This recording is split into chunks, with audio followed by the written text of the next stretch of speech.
आप सभी का स्वागत है आज की इस वीडियो में, जिसमें हम अपने पेशेंट्स की ट्रांसफॉर्मेशन जर्नीज दिखाएंगे। तो ये हैं हमारी पहले पेशेंट। तो आइए जानते हैं इनकी ट्रांसफॉर्मेशन जर्नी उन्हीं की जुबानी। ये है अर्जुन, जिन्होंने किसी अदर क्लिनिक से हेयर ट्रांसप्लांट करवाया था। जो हेयर ट्रांसप्लांट हुआ मेरा, एक तो डेंसिटी ठीक नहीं है इसकी, और दूसरा जो है हेयर लाइन बिल्कुल अननेचुरल बनी हुई है।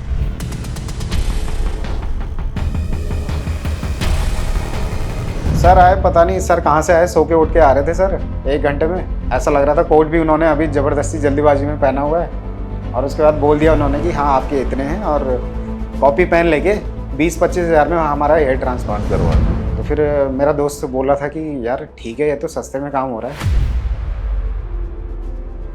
मैंने कहा यार सस्ते में तो हो रहा है, लेकिन वो डॉक्टर जैसा लग भी नहीं रहा था। लेकिन इनका एक्सपीरियंस खराब निकला, रिजल्ट अननेचुरल रहे और ट्रस्ट कंप्लीटली ब्रेक हो गया। दोस्त है मेरा, तो पहले तो नहीं थी उससे दोस्ती, उसके बाद एक दिन मिला वो। जब मैंने उसके बाल देखे तो उसने बोला कि मैंने भी करा रखा है, तो मेरे को एकदम हम लोग तो शॉक हो गए कि यार इसने कैसे। अर्जुन के एक्सपीरियंस से आप समझ सकते हैं कि टाइम, मनी और डोनर एरिया का इन्वेस्टमेंट कितना वैल्यूएबल होता है। इसीलिए ये वीडियो उन सभी के लिए है जो हेयर ट्रांसप्लांट करवा चुके हैं या करवाने का प्लान कर रहे हैं, क्योंकि इस वीडियो में हम ब्रीफली समझाएंगे हेयर ट्रांसप्लांट से पहले की कॉमन मिस्टेक्स और हेयर ट्रांसप्लांट के बाद की सीरियस मिस्टेक्स, जिन्हें अवॉइड करके आप अपने रिजल्ट्स को सेफली और इफेक्टिवली मैक्सिमाइज कर सकते हैं। इसलिए इस वीडियो को बिना स्किप किए एंड तक देखिए, क्योंकि हर पॉइंट आपके बालों के फ्यूचर और कॉन्फिडेंस से डायरेक्टली जुड़ा हुआ है। तो चलिए सबसे पहले जानते हैं बिफोर सर्जरी मिस्टेक्स।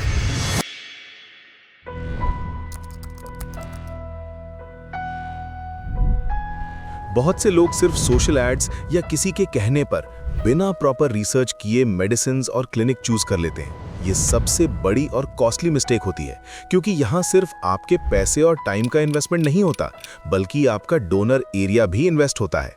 और ये आप इन पेशेंट के रॉन्ग क्लिनिक चूज करने के एक्सपीरियंस से समझ सकते हैं। जो हेयर ट्रांसप्लांट हुआ मेरा, एक तो डेंसिटी ठीक नहीं है इसकी, और दूसरा जो है हेयर लाइन बिल्कुल अननेचुरल बनी हुई है। 3 साल पहले लगभग जब हमने सोचा था हेयर ट्रांसप्लांट कराने का, तो हम 2 दोस्त थे। पहले तो इंटरनेट पर सर्च मारा, जब सर्च मारा एक जगह गए, हम पहुँचे वहाँ पे, तो एक उन्होंने रिसेप्शनिस्ट बैठा रखी थी वहाँ पे।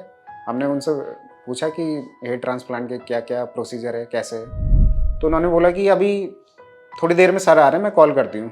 तो सर आए, पता नहीं सर कहाँ से आए, सो के उठ के आ रहे थे सर 1 घंटे में, और ऐसा लग रहा था कोट भी उन्होंने अभी ज़बरदस्ती जल्दीबाजी में पहना हुआ है, और उसके बाद बोल दिया उन्होंने कि हाँ आपके इतने हैं, और कॉपी पेन लेके 20-25 हज़ार में हमारा हेयर ट्रांसप्लांट करवा दिया। तो फिर मेरा दोस्त बोला था कि यार ठीक है, ये तो सस्ते में काम हो रहा है। मैंने कहा यार सस्ते में तो हो रहा है, लेकिन वो डॉक्टर जैसा लग भी नहीं रहा था भाई। मेरे को तो यही लगता है, इतना ज़्यादा भी मैंने मतलब ज़रूरत थी भी नहीं मेरे को हेयर ट्रांसप्लांट की, इससे तो पहले ही ठीक थे बिना ट्रांसप्लांट के। जितने भी मैंने यहाँ के केसेस देखे हैं, सबके बहुत नेचुरल ट्रांसप्लांट हुए हैं, और इसीलिए मैं आया भी हूँ यहाँ। 3 साल पहले अगर हम यहाँ आ गए होते और ट्रांसप्लांट ठीक हो गया होता, तो अभी इतनी टेंशन लेने की ज़रूरत ही नहीं थी। एक मतलब टेंशन हो जाती है, कम से कम इसकी तो ख़त्म होती।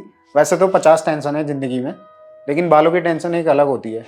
एक रेप्यूटेबल क्लिनिक में सर्टिफाइड सर्जन्स होते हैं, प्रॉपर प्लानिंग और हाइजीन स्टैंडर्ड्स फॉलो किए जाते हैं, रियलिस्टिक एक्सपेक्टेशंस सेट की जाती हैं। अगर आपने गलत क्लिनिक चूज किया तो रिजल्ट डिसअपॉइंटिंग अचीव होंगे। इसलिए क्लिनिक का ट्रैक रिकॉर्ड, गूगल रिव्यूज और सर्जन का एक्सपीरियंस जरूर चेक करें। Selecting the wrong technique, FUE, FUT, QHT, advance version of FUE, ये सब अलग अलग हेयर ट्रांसप्लांट टेक्निक्स हैं, और हर एक का अपना स्पेसिफिक यूज केस होता है। रॉन्ग टेक्निक का मतलब है poor graft survival, donor area scarring, patchy results. ये डिसीजन सिर्फ सर्जन को देना चाहिए, जो आपकी स्कैल्प कंडीशन, डोनर डेंसिटी और हेयर लॉस पैटर्न देखकर बेस्ट टेक्निक रेकमेंड करे। खुद से या YouTube देखकर टेक्निक डिसाइड करना एक कॉमन और अवॉइडेबल मिस्टेक है। फॉलिंग फॉर चीप ऑप्शंस, सस्ता और अफोर्डेबल में बहुत फर्क होता है। कई लोग लो कॉस्ट क्लिनिक्स की तरफ अट्रैक्ट हो जाते हैं, जैसे हमारे पेशेंट अर्जुन हो गए थे, लेकिन वहां उन्हें अनट्रेन्ड स्टाफ मिला, ग्राफ्ट्स केयरलेसली इम्प्लांट किए गए और प्रॉपर पोस्ट ऑप सपोर्ट नहीं मिला, जिसका रिजल्ट अननेचुरल आउटकम अचीव हुआ।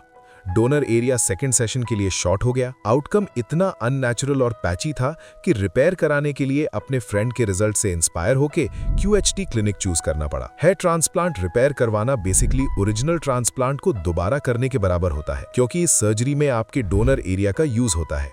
जहां से एक बार फॉलिकल्स एक्सट्रैक्ट हो जाते हैं, वहां से वो दोबारा नहीं आते। ये एक इन्वेस्टमेंट है जो सिर्फ आप ही समझ सकते हैं, कोई और नहीं। इसलिए चीप ऑप्शंस की तरफ मत देखिए। क्लिनिक चूज करते वक्त सारे पॉइंट्स पर ध्यान रखिए और केयरफुली डिसीजन लीजिए, ताकि आपके रिजल्ट्स सेफ, नेचुरल और लॉन्ग लास्टिंग आए। Skipping research. ये मिस्टेक बहुत ज्यादा कॉमन होती है, जिन्हें अक्सर मैक्सिमम लोग कर बैठते हैं। लोग एक ऐड देखते हैं, एक कॉल करते हैं और अपनी सर्जरी के लिए स्लॉट बुक कर लेते हैं।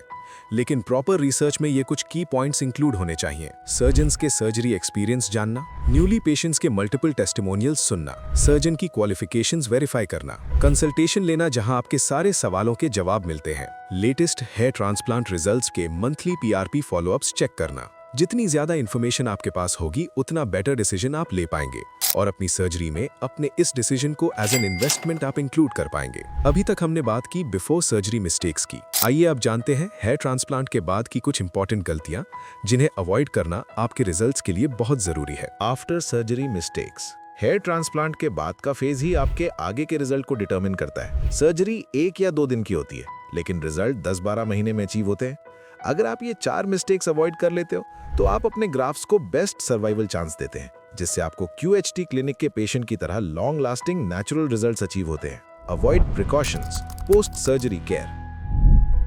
सर्जरी के बाद जो छोटे छोटे स्कैब्स बनते हैं, वो हीलिंग का बिल्कुल नेचुरल हिस्सा होते हैं। इनके नीचे नए ग्राफ्ट्स धीरे धीरे अपनी जगह सेट हो रहे होते हैं, इसलिए ये फेस थोड़ा सेंसिटिव होता है। इचिंग फील होना बिल्कुल नॉर्मल है, कभी कभी इरिटेशन भी हो सकती है, लेकिन इस वक्त सबसे जरूरी चीज है कंट्रोल और पेशेंस। अगर आप स्कैल्प को स्क्रैच, रब या बार बार टच करेंगे, तो नए इम्प्लांटेड फॉलिकल्स डैमेज हो सकते हैं और उनका परमानेंट लॉस भी हो सकता है।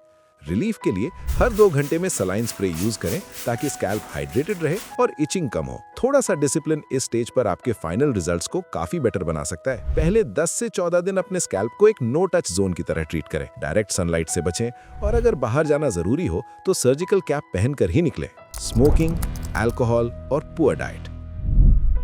सर्जरी के बाद आपकी बॉडी नेचुरली हीलिंग मोड में चली जाती है। इस फेज में आप जो भी करते हैं, वो डायरेक्टली आपके फाइनल रिजल्ट्स को इफेक्ट करता है। स्मोकिंग ब्लड फ्लो को रिड्यूस करती है, जिससे ग्राफ्ट्स तक प्रॉपर ऑक्सीजन नहीं पहुंच पाती। अल्कोहल डिहाइड्रेशन और इन्फ्लेमेशन बढ़ाता है, जो हीलिंग प्रोसेस को स्लो कर सकता है। अनहेल्दी डाइट एसेंशियल न्यूट्रिएंट्स की सप्लाई कम कर देती है, जिससे नए ग्राफ्ट्स वीक हो सकते हैं। Result, hair growth slow, weak या अनइवन हो सकती है। अगर आप बेस्ट पॉसिबल आउटकम चाहते हैं, तो स्मोकिंग अवॉइड करें, अल्कोहल को लिमिट करें या कुछ टाइम के लिए कंप्लीटली स्टॉप करें। प्रोटीन रिच और न्यूट्रिएंट डेंस डाइट फॉलो करें। याद रखें, आपका लाइफस्टाइल ही आपके फाइनल रिजल्ट में नजर आता है। Expecting instant results. Hair transplant के बाद सबसे कॉमन मिस्टेक होती है इंस्टेंट रिजल्ट्स एक्सपेक्ट करना। हर पेशेंट का हीलिंग प्रोसेस अलग होता है, इसलिए अपनी सर्जरी को दूसरों के साथ कंपेयर करना सही नहीं है। कुछ लोगों को अर्ली ग्रोथ दिखने लगती है, जबकि कुछ पेशेंट्स को विजिबल रिजल्ट्स आने में थोड़ा ज्यादा टाइम लगता है। ये डिफरेंस कई फैक्टर्स पर डिपेंड करता है, जैसे एज, डाइट, बॉडी की हीलिंग कैपेसिटी, लाइफस्टाइल और ओवरऑल हेल्थ। किसी को 4 महीने में नोटिसेबल इंप्रूवमेंट मिल सकता है, किसी को 6 महीने लग सकते हैं और कुछ केसेस में फुल रिजल्ट्स 10 से 12 महीने तक भी ले सकते हैं। साइंटिफिकली देखा जाए तो हेयर ट्रांसप्लांट के प्रॉपर फाइनल रिजल्ट्स यूजुअली 10 से 13 महीने के बीच डेवलप होते हैं और ये पेशेंट टू पेशेंट वेरी करते हैं। इसलिए सबसे जरूरी चीज है पेशेंस और कंसिस्टेंसी। स्किपिंग मेडिकेशंस और टॉपिकल्स। बहुत लोग सोचते हैं अब तो सर्जरी हो गई, मेडिसिन की क्या जरूरत, और यही सबसे बड़ी गलती होती है। सर्जरी सिर्फ पहला स्टेप है। प्रॉपर रिकवरी और स्ट्रॉन्ग रिजल्ट्स के लिए प्रिस्क्राइब्ड मेडिसिन और टॉपिकल्स इक्वली इंपॉर्टेंट होते हैं। एंटीबायोटिक्स इन्फेक्शन से प्रोटेक्ट करते हैं, एंटी इन्फ्लेमेटरीज स्वेलिंग और डिस्कम्फर्ट को कंट्रोल करते हैं, प्रिस्क्राइब्ड ग्रोथ सॉल्यूशंस या टॉपिकल्स फॉलिकल्स को स्ट्रेंथन और स्टिमुलेट करते हैं। इनमें से कोई भी स्टेप स्किप करना हीलिंग प्रोसेस को स्लो कर सकता है और फाइनल हेयर डेंसिटी पर डायरेक्ट इंपैक्ट डाल सकता है। हेयर ट्रांसप्लांट एक लॉन्ग टर्म डिसीजन है, चाहे गलती क्लिनिक चूज करने में हो या सर्जरी के बाद केयर में। दोनों आपके फाइनल रिजल्ट को डायरेक्टली अफेक्ट करते हैं, इसलिए सर्जरी से पहले जल्दबाजी न करें। प्रॉपर रिसर्च करें, डॉक्टर की एडवाइस फॉलो करें और सबसे जरूरी पेशेंस रखें। सर्जरी 1 या 2 दिन की होती है, लेकिन नेचुरल और स्ट्रॉन्ग रिजल्ट्स आने में 10 से 12 महीने लगते हैं। QHT क्लिनिक अपने पेशेंट्स को डे 1 से 12 मंथ्स तक कंसिस्टेंट फॉलोअप सपोर्ट देता है।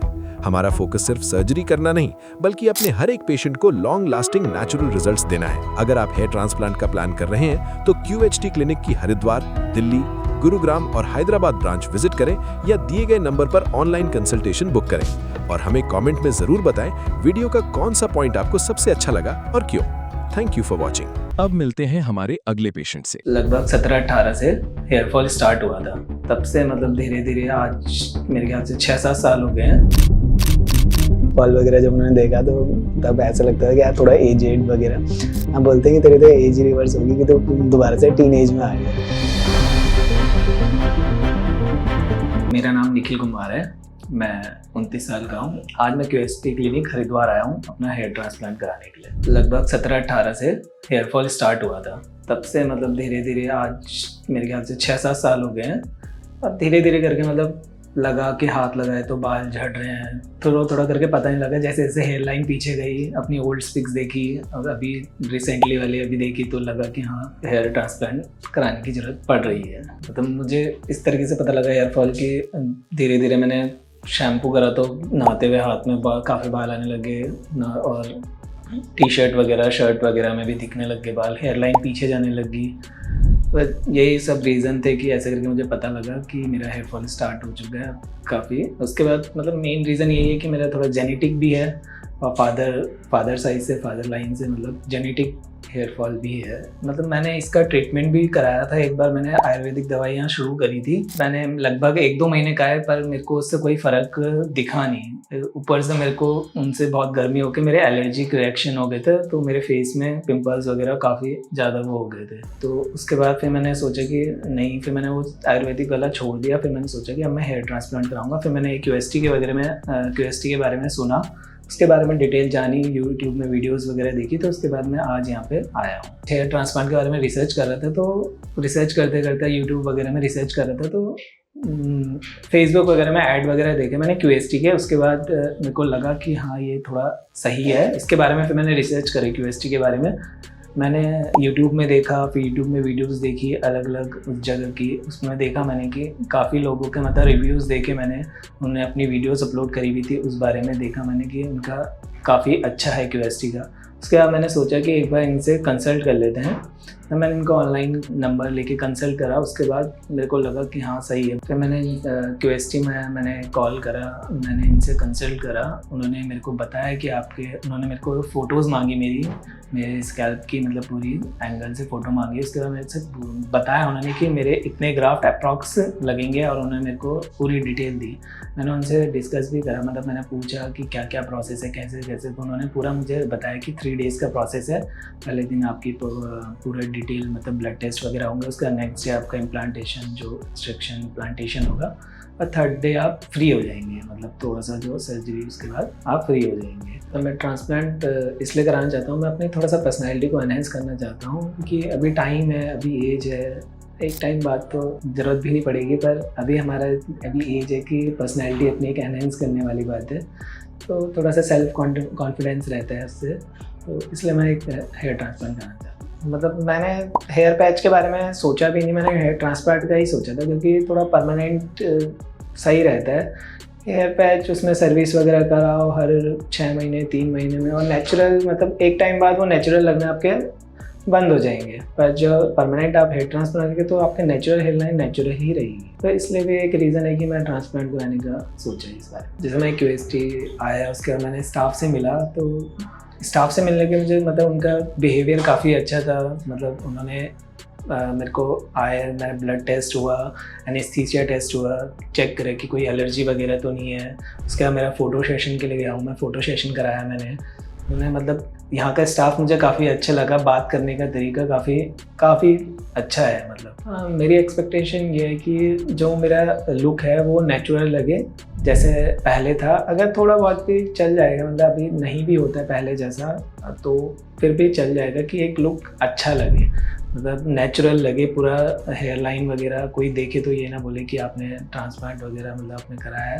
मतलब एक नेचुरल लुक जो मैं पहले एक्सपेक्ट करके आया हूँ कि हाँ सेम ऐसा ही होगा। मेरे पेरेंट्स थोड़ा सा डरे हुए थे कि कैसा होगा, पूरा प्रोसेस क्या है, पर मैंने उन्हें समझाया कि मैंने ये सब चीज़ें इसके बारे में पूरा रिसर्च करा है, QST हरिद्वार के बारे में पूरा रिसर्च करा है, हर चीज़ देखी। उसके बाद मैंने इसके मतलब अब मैं यहाँ पहुँचा हूँ तो 1-2 पेशेंट भी अभी मुझे मिले हैं, उनसे भी मेरी थोड़ी सी बात हुई, उन्होंने भी मेरे को काफ़ी अच्छा रिजल्ट मतलब दिखाया। तो मेरे पेरेंट्स को मैंने पहले ही मतलब आने से पहले मैं कन्विंस करके आया था। अब शायद वो और कन्विंस हो जाएंगे जब मैं यहाँ से जाऊँगा वापस। अभी मैं थोड़ा सा एक्साइटमेंट में हूँ कि क्या होगा, क्या प्रोसेस होगा। मतलब थोड़ा सा नर्वसनेस है, पर एक्साइटमेंट ज़्यादा है कि हर चीज़ मतलब जैसे मेरी यहाँ पर बात हुई है इन सबसे, तो मेरे को काफ़ी अच्छा लग रहा है। तो उस चीज़ का एक्साइटमेंट है कि मेरे ख्याल से काफ़ी अच्छा होगा। तो आप जैसे देख सकते हैं कि मेरी हेयर लाइन काफ़ी पीछे जा चुकी है और ये मेरे एरिया की डेंसिटी है।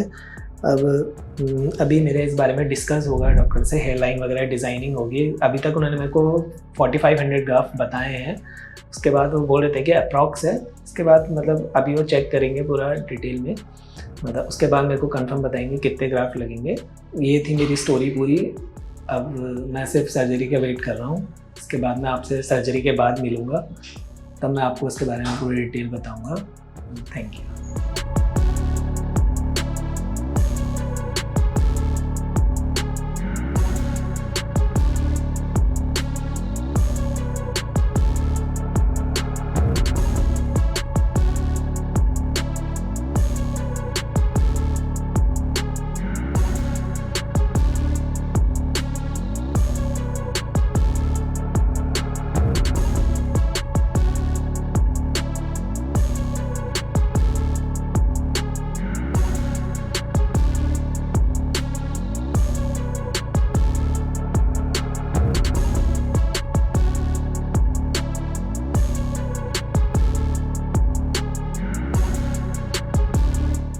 छुट्टी में आने से पहले थोड़ा सा नर्वस था, पर अब ठीक है।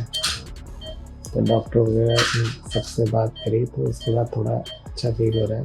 अब तो कोई दिक्कत नहीं है, ऐसा कोई डिफरेंस तो है नहीं, मतलब कोई दिक्कत नहीं है, मतलब ऐसे कोई प्रॉब्लम नहीं है।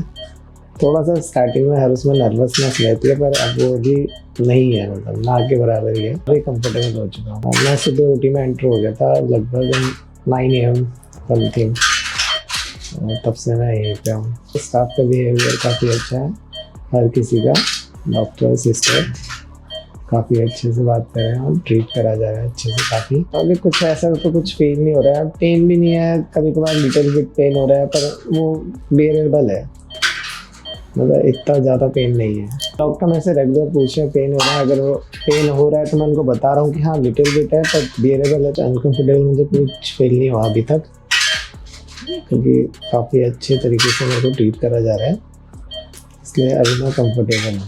अभी मेरी सर्जरी चल रही है, अभी थोड़ी देर बाद ये शायद मेरे ख्याल से 1/2 आवर में ख़त्म हो जाएगी। तो आप सबसे से मैं उसके बाद मिलता हूँ, अपने लोग मतलब कैसा है, क्या एक्सपीरियंस रहा है मेरा, वो मैं आपके साथ उसके बाद आपसे शेयर करूँगा। जैसे आप देख सकते हैं कि मेरी सर्जरी को अभी हुए हुए 10 या 15 मिनट ही हुए हैं। मेरे 4000 समथिंग ग्राफ्ट लगे हैं। 2 दिन मेरी सर्जरी चली है। पहले दिन स्लीटिंग हुई है, उसके बाद थोड़ा बहुत ट्रांसप्लांट करा उन्होंने, पंचिंग एक्सट्रैक्शन वगैरह, इम्प्लांट करा, फिर थोड़ा बहुत 1000 समथिंग ग्राफ्ट बचे हुए थे, तो वो आज मेरा वो कंप्लीट हो चुका है। तो आपके साथ में थोड़ा सर्जरी का एक्सपीरियंस शेयर करना चाहूँगा। डॉक्टर्स और सिस्टर्स का बिहेवियर काफ़ी अच्छा था, और हाइजीन के मामले में देखा जाए तो काफ़ी अच्छे तरीके से उन्होंने ट्रीट करा है मुझे। और डॉक्टर मतलब सर्जरी जब हो रही थी तब डॉक्टर वगैरह अच्छे से बात वगैरह मतलब मेरे से कर रहे थे। पेन, मैं आपको पेन के बारे में बताऊं तो पेन लिटिल बिट है, वो भी जब एनेस्थीसिया देते हैं, लोकल एनेस्थीसिया, उस समय थोड़ा बहुत लिटिल बिट पेन है, बाकी उसमें कोई इशू नहीं है। और बीच बीच में रेस्ट भी मिल रहा था मुझे, अगर कोई प्रॉब्लम है, वॉशरूम जाना है या रिफ़्रेशमेंट वगैरह, हर चीज़ मेरे को अच्छे से मेंटेन है यहाँ पर। मुझे काफ़ी अच्छा लगा। जैसा कि आप देख सकते हैं मुझे 4000 ग्राफ लगे हैं, एक फ्रंट एरिया में और थोड़े से ये क्राउन एरिया में। अब मैं इसी चीज़ को लेकर एक्साइटेड हूँ कि अब मेरा आने वाले टाइम में कैसा लुक आएगा। तो दोस्तों ये थी मेरी आज तक की हेयर ट्रांसप्लांट की जर्नी। अब मैं आपको बाद में मिलूँगा PRP सेशन में। Thank you QST।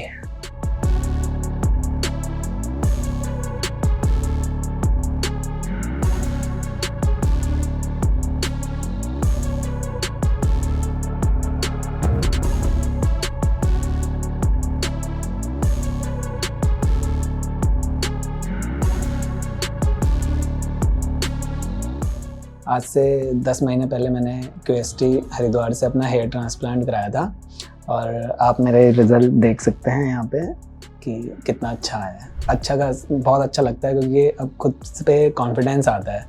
पहले जब देखता था तो लगता था यार मतलब फ़ोटो वगैरह खिंचाने में भी ऐसा लगता था यार नहीं, पर अब खुद में अपना एक कॉन्फिडेंस आ गया कि यार फ़ोटोज़ वगैरह खिंचाने में और कहीं जाने में या कुछ भी, तो उसमें अच्छा खासा कॉन्फिडेंस बिल्ड करा है। क्या है कि कॉन्फिडेंस लेवल आपका काफ़ी बढ़ जाता है। मतलब आप कहीं भी अगर आपको कोई फ़ोटोज़ वगैरह आपको खिंचानी है तो आप पहले शर्माते थे कि यार हेयर फॉल है, बहुत कम फ़ोटोज़ की सेल्फी लेनी है, कुछ भी लेना है, पर अब आप नहीं शर्माते। आप अब किसी के पास जाने में या कुछ भी मतलब एक कॉन्फिडेंस लेवल अच्छा खासा बिल्ड हो जाता है। तब ये आता था कि यार कुछ भी पहनो कि बाल मतलब नहीं है तो लुक मतलब मज़ा नहीं आएगा। अब देखो कि अब चाहे आप फंकी पहनो, चाहे फॉर्मल पहनो, चाहे कुछ भी पहनो, तो एक लुक आता है काफ़ी अच्छा, बहुत अच्छा लुक आता है कि अपना आपको देखने में फ़ोटोज़ में कि हाँ यार ठीक है कि हम अपलोड कर सकते हैं। उन्हें तो पता ही नहीं लगता, वो तो बोलते हैं यार भाई तो स्मार्ट लग रहा है। अब तो काफ़ी चेंज हो गया तेरा लुक, तो काफ़ी स्मार्ट लग रहा है। कोई अननोन जैसे कोई मिलेगा तो उनको किसी को भी पता नहीं चलता। हाँ, जो मुझे पहले से जानते तो उनको पता है, पर वो भी उनको भी नहीं पता लगता कि यार मैंने करा दिया। मतलब कुछ ऐसा जिन्होंने पहले देखा होगा मुझे बिल्कुल, हाँ कि हेयर फॉल जब मेरी स्टेज थी तब देखा होगा तो उनको पता होगा कि अच्छे से कि हाँ यार कुछ कराया है और काफ़ी अब चेंजेस आ गए हैं। हाँ, उसमें थोड़ा बहुत तो लगता है, पर ये रहता है कि अपने पे थोड़ा वो रखना, मतलब पेशेंस लेवल अच्छा होना चाहिए कि ताकि आप मतलब आपको भरोसा आना चाहिए अपने डॉक्टर्स वगैरह। मेरे को तो क्लिनिक पे भरोसा था QST पे, तो इसलिए मैं शेडिंग फेस वगैरह सब आया। शुरू में लगता था कि यार कब आएंगे, पर 3-4 जब 5-6 महीने धीरे धीरे बीते तो धीरे धीरे पता ही नहीं चला कि कब इतनी ग्रोथ होगी। आज 10 महीने में इतनी अच्छी ग्रोथ हो चुकी है। शीशे में देख के मतलब बहुत अच्छा सा दिखता है। मतलब अब मन करता है कि चलो शीशे के आगे भी एक फ़ोटो खींच लेते हैं। जब हेयर स्टाइल बनाओ, चेंज करो, कभी मतलब कुछ भी चेंजेस करो तो लगता है कि हाँ चलो अच्छा है। घर वाले तो रिश्तेदार ये बोलते हैं कि भाई तेरी तो एज ही रिवर्स होगी। तो पहले जब था देखते थे हेयर फॉल वगैरह, जब उन्होंने देखा तो तब ऐसा लगता था कि यार थोड़ा एज वगैरह। अब बोलते हैं कि तेरी तो एज ही रिवर्स होगी कि तो दोबारा से टीन एज में आ गया। मतलब मान के चलो कि अगर आप एक एज में, अगर आप 30s में चल रहे हो और आपका हेयर फॉल हो गया तो, और आपने ट्रांसप्लांट कराया है, जैसे मैंने कराया है अपने 29 में मैंने ट्रांसप्लांट कराया। अब मेरे को ऐसा मतलब फैमिली वाले बोलते हैं कि भाई तू 25-26 मतलब उससे ज़्यादा का नहीं लगता। मैं उनको बताना चाहूँगा कि आप एक बार मतलब कहीं से भी आप, जैसे आप यहाँ से QST हरिद्वार से भी करा रहे, तो आप एक बार आइए, कंसल्ट करिए डॉक्टर से। वो आपको अच्छे से पूरी डिटेल में बताएंगे कि कैसे कैसे क्या क्या प्रोसेस है, आपके टेस्ट कैसे कैसे हैं। वो आपको बहुत अच्छे से समझाएंगे। जब मैं भी आया था तो मुझे भी काफ़ी अच्छे से उन्होंने समझाया था। तो मैंने मतलब जब उन्होंने मेरे को बताया कि ऐसा ऐसा प्रोसेस है, ये ऐसे 3 दिन का प्रोसेस है, तो फिर मेरे को काफ़ी अच्छा लगा था। मतलब मैं कन्विंस हुआ था कि यार डॉक्टर्स काफ़ी अच्छे तरीके से मेरे को कन्विंस करा था। पोस्ट केयर में मतलब ये था कि डॉक्टर्स ने मतलब यहाँ से मेरे को क्लिनिक से हर रोज़ कॉल आता था कि आपको कैसे कैसे हेड वॉश करना है। मतलब मेरे को हर चीज़ का इंस्ट्रक्शन दिया जाता था कि दवाई कैसे खानी है, कि आप मेरे से इमेजेस मांगी जाती थी, फ़ोटोज़ मांगी जाती थी मेरे हेयर्स की। मतलब हर डेली लगभग स्टार्टिंग में तो रेगुलर मेरे से फ़ोटो मांगी गई, फिर धीरे धीरे करके वीकली वगैरह मतलब ऐसे करके फ़ोटोज़ वगैरह मांगी गई और चेक करते रहते थे मेरे पास से। अभी भी कुछ टाइम में मतलब चेक करते रहते हैं, कॉल आते हैं मेरे को और पूछते रहते हैं कि आपके कंडीशन वगैरह कैसी हैं, फ़ोटोज़ भेज दीजिए आपकी हेयर की। तो काफ़ी अच्छा एक्सपीरियंस रहा है मेरा QST के साथ। तो दोस्तों, अगर आप भी हेयर फॉल से परेशान हैं और इसका सॉल्यूशन चाहते हैं तो आप QST क्लिनिक में विज़िट कर सकते हैं और दिए गए नंबर पे आप कॉल करके पता कर सकते हैं और कंसल्ट कर सकते हैं। Thank you.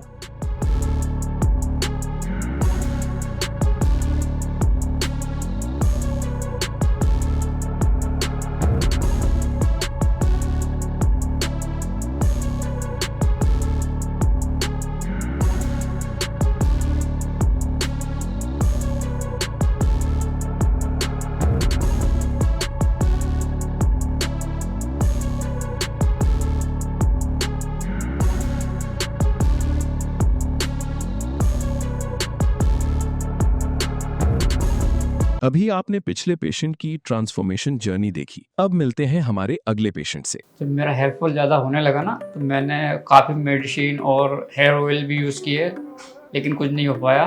बट मेरी हेयर लाइन जो ना यहाँ से जाकर ज़्यादा बढ़ने लगी थी बहुत, और मुझे मतलब कोई पेन, कोई इशू नहीं था, और मुझे थोड़ा बीच बीच में भी रेस्ट दिया गया। कोई पेन नहीं है, कोई कुछ नहीं होता ऐसा। पहले थोड़ा पहले मैं डरा था कि पेन होगा या कुछ ऐसी तकलीफ होगी, लेकिन ऐसा कुछ नहीं। हेलो गाइस, मेरा नाम आशु है और मैं रहने वाला जिला मुरादाबाद का हूँ, और मेरा ट्रांसप्लांट यहाँ से QST से हुआ है, और मेरे ट्रांसप्लांट को लगभग 18 महीने हो गए हैं, और मैं अपने ट्रांसप्लांट को लेकर बहुत ज़्यादा खुश हूँ जी। अभी मेरा कॉन्फिडेंस जो है बहुत अच्छा है, पहले बहुत ज़्यादा लो था, और मैं अभी बहुत हैप्पी हूँ। पहले बहुत ज़्यादा कंडीशन मेरी डाउन थी, अभी बहुत अच्छा है जी। मेरी अभी सन 2016 से ना मेरी कंडीशन बहुत डाउन होने लगी थी, तभी मैंने यूट्यूब पर QST क्लिनिक देखा एक बार हरिद्वार, उस पर मैंने संपर्क किया, और मुझे यहाँ पर आकर बहुत अच्छा लगा। यहाँ का बातचीत का तरीका, बहुत अच्छे से बातचीत करते हैं लोग। जब मेरा हेयर फॉल ज़्यादा होने लगा ना, तो मैंने काफ़ी मेडिसिन और हेयर ऑयल भी यूज़ किए, लेकिन कुछ नहीं हो पाया। बट मेरी हेयर लाइन जो ना यहाँ से जाकर ज़्यादा बढ़ने लगी थी बहुत, तो फिर मैंने फैसला लिया कि अभी मुझे ट्रांसप्लांट कराना चाहिए। तभी मेरी QST से बात हुई, और मैंने काफ़ी सर्च किया, काफ़ी क्लिनिक सर्च किए, बट मुझे ना QST सबसे बेस्ट लगा। और यहाँ का मतलब रिज़ल्ट वगैरह मैंने वीडियो देखी, यूट्यूब पर सर्च किया, तो मुझे ज़्यादा से ज़्यादा बेस्ट रिज़ल्ट QST के लगे।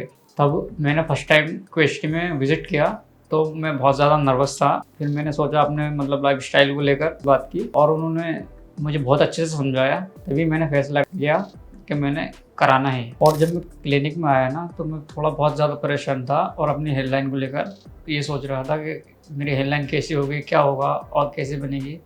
बट जब मेरे डॉक्टर साहब से बात हुई, उन्होंने मुझे बताया, समझाया, तो मेरा कॉन्फिडेंस जो ना थोड़ा हाई हुआ। और उसके बाद मैं OT गया ब्लड ट्रांसप्लांट के लिए, तो वहाँ पर थोड़ा मैं नर्वस था अभी क्या होगा, लेकिन वहाँ पर गया, और मुझे मतलब कोई पेन, कोई इशू नहीं था, और मुझे थोड़ा बीच बीच में भी रेस्ट दिया गया। कोई पेन नहीं है, कोई कुछ नहीं होता ऐसा कुछ। पहले थोड़ा पहले मैं डरा था कि पेन होगा या कुछ ऐसी तकलीफ होगी, लेकिन ऐसा कुछ नहीं। जो मेरे ग्राफ्ट जो लगे थे वो लगभग 2800 ग्राफ्ट थे, और मेरे जो टेक्निक्स लगे थे, टेक्निक का नाम है QST। और मैं अभी अपने एक्सपीरियंस बताना चाहता हूँ आप लोगों को। जो मेरा रिजल्ट है ना, मैं रिजल्ट को लेकर बहुत हैप्पी और बहुत ज़्यादा खुश हूँ, और एक बार आप भी ज़रूर आइए और विज़िट कीजिए। और मैं सभी भाइयों से यही कहूँगा कि आज आप जो है, जो मेरी एज के लड़के हैं, या जैसे भी एज से थोड़ा डाउन या अप हैं, तो एक बार QST आइए, और जो मेरे जैसे कि हालात से गुजरे हैं, आप लोग एक बार विजिट जरूर कीजिए, ताकि कि आप भी समझें कि हेयर ट्रांसप्लांट क्या होता है और उससे क्या फ़ायदा होते हैं। आप भी उसका बेनिफिट उठाइए। और मैं अपने रिजल्ट को लेकर बहुत ज़्यादा खुश हूँ। थैंक यू QST और all staff. Thanks.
Hello friends, अगर आपने अभी तक हमारे चैनल को सब्सक्राइब नहीं किया है तो प्लीज इस वीडियो को लाइक कीजिए, शेयर कीजिए और हमारे चैनल को सब्सक्राइब कीजिए। और ध्यान रहे बेल आइकन दबाना ना भूलें, जिससे हमारे हर वीडियो का अपडेट आपको समय समय पर मिलता रहेगा।